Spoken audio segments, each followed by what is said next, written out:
जय श्री राम भक्तों। आइए हम सब भगवान के नहीं, भगवान के भक्तों के चरित्रों का श्रवण करें, क्योंकि भगवान के भक्तों के चरित्र ऐसे होते हैं जो हमें सिखाते हैं कि भगवान से प्रेम कैसे करना है, भगवान की भक्ति कैसे करनी है।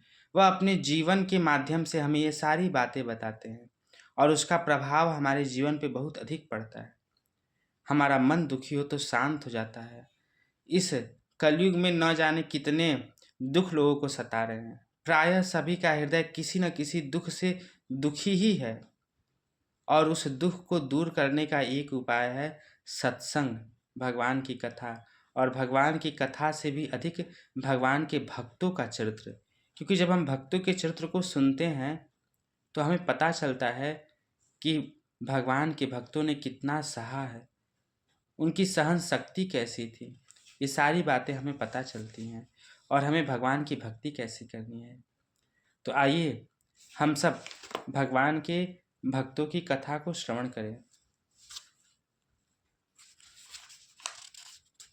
एक पुस्तक है जिसका नाम है भक्त महिला रत्न।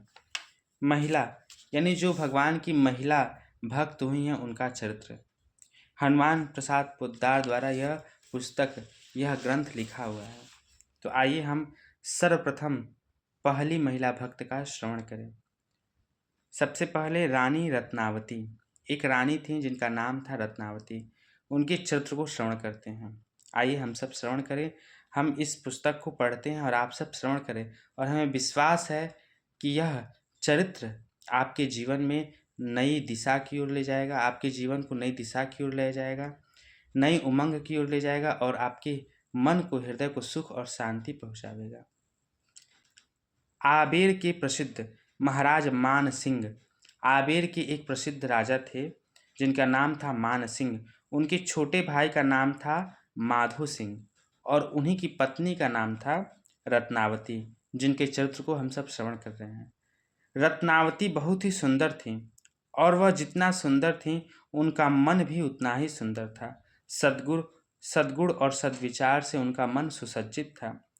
पति चरणों में उनका बड़ा प्रेम था और स्वभाव इतना मधुर था कि उनसे जो कोई एक बार बात कर लेता वह उनके प्रति श्रद्धा करने लगता। और महल की जो दासियां थीं वह तो उनके सद्व्यवहार से इतनी मुग्ध थीं कि उन्हें साक्षात जननी यानी अपनी माता समझती थीं। रत्नावती जी के महल में एक दासी थी। वह बड़ी भगवान की भक्तिमती थी। रानी रत्नावती ने एकांत में कई बार देखा है कि वह दासी भगवान श्री कृष्ण की मूर्ति उनके सामने विराजमान है। वह बड़े प्रेम से कुछ गुनगुना रही है। शरीर रोमांचित है, आंखों से आंसुओं की धारा बह रही है और लंबे लंबे सांस चल रहे हैं, और वह सिसक सिसक कर भगवान की मूर्ति के सामने रो रही है। कभी कभी उसको इसी अवस्था में बेहोश हो जाते देखा। इतना प्रेम उसके हृदय में आता है उस दासी के। कभी कभी वह भगवान की मूर्ति के सामने ही बेहोश हो जाती है। वह मामूली दासी थी, परंतु भगवान के दरबार में रानी और दासी क्या, भगवान के दरबार में कोई भेद नहीं होता। उनका दरवाज़ा तो सबके लिए खुला होता है। जो कोई भी भगवत प्रेम की एकांत में लालसा करता है वही उसे पाता है। भगवान यह नहीं जानते कि यह कौन है, रानी है अथवा दासी है, किस जाति का है, क्या करता है। वे तो केवल उसके हृदय की निर्मलता, अनन्यता और सच्ची लगन देखते हैं। भगवान क्या करते हैं? भगवान केवल आपके प्रेम, आपकी लगन, इसी को देखते हैं। आप किस जात के हैं, कहाँ से आए हैं, क्या कर रहे हैं, ये सब भगवान नहीं देखते हैं।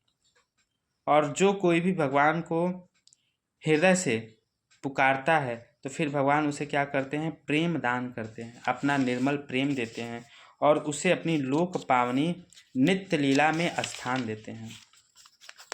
आगे क्या लिख रहे हैं? रत्नावती जी की वह भागवती पुण्यशीला दासी भी ऐसी ही भगवान की एक पवित्र प्रेमिका थी। अखिल रसामृत सिंधु भगवान उसके सामने भांति भांति की लीला कर उसे आनंद समुद्र में डुबाए रहते थे। रानी का हृदय उसकी ओर खींचा। वह बार बार उसकी इस लोकोत्तर अवस्था को देखने की चेष्टा करती।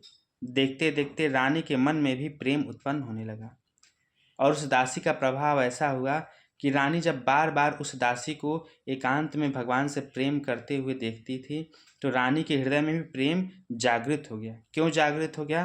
क्योंकि हमारे शरीर के अंदर हृदय में जिस प्रकार के विचार होते हैं उसी विचार के परमाणु हमारे भीतर भरे होते हैं, और उसी प्रकार के परमाणु स्वाभाविक ही हमारे रोम रोम से बाहर निकलते रहते हैं।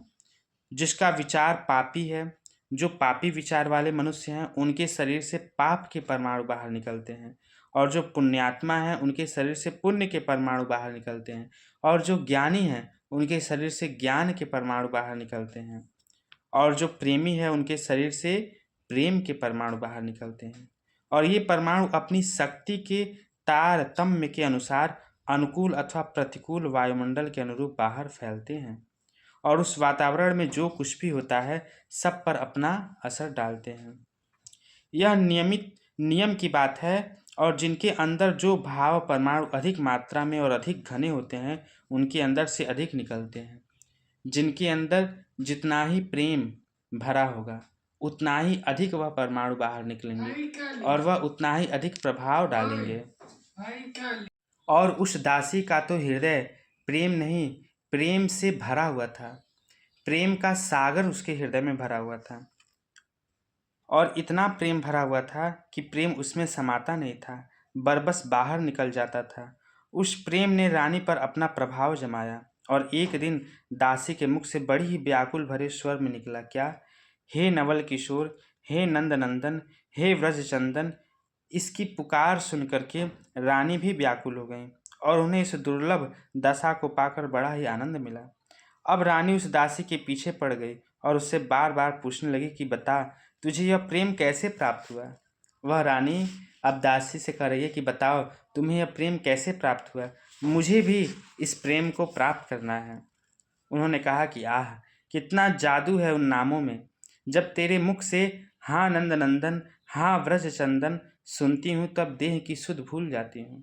कितना प्रेम भरा हुआ है इस नाम में, इस रूप में, इस माधुर्य में।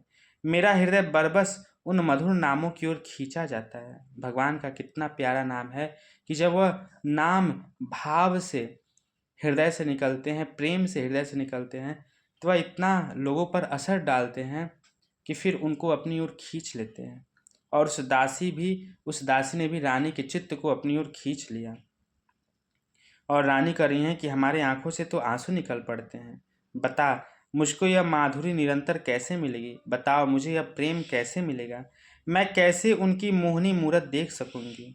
मैं कैसे भगवान का दर्शन कर सकूंगी, जिनके नामों में इतना आकर्षण है, इतना माधुर्य है और इतना रस भरा हुआ है? बता, मैं उन्हें कैसे देख पाऊंगी और कैसे उनकी मधुर मुरली सुन सकूंगी? मुझे भगवान के प्रेम का वह रहस्य बता जिसमें तू निरंतर डूबी रहती है, और जिसमें एक कण का दूर से दर्शन करके ही मेरी ऐसी दशा हो चली है। दासी ने तो पहले पहले टालने की कोशिश की, परंतु जब रानी बहुत पीछे पड़ी तब एक दिन उसने कहा, महारानी जी, आप यह बात मुझसे न पूछिए। आप राजमहल के सुखों को भोगिए।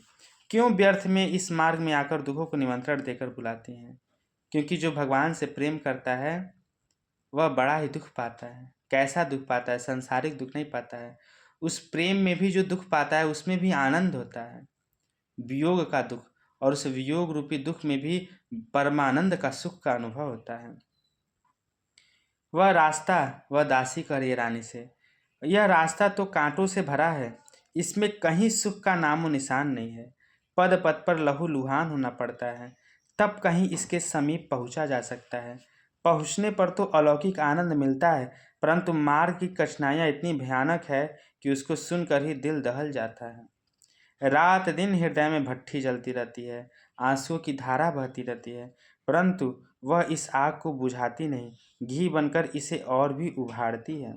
सिसकना और सिर पीटना तो नित्य का काम होता है। आप राजरानी हैं, भोग सुखों में पली पोसी हैं। यह पंथ तो विषय विरागियों का है, जो संसार के सारे सुख भोग से नाता तोड़ चुके हैं। यह उनके लिए है। और कहीं यदि मोहन की तनिक सी माधुरी देखने को मिल गई फिर तो सर्वस्व ही हाथ से चला जाएगा। इसलिए न तो यह सब पूछिए और न उस ओर ताकिए ही।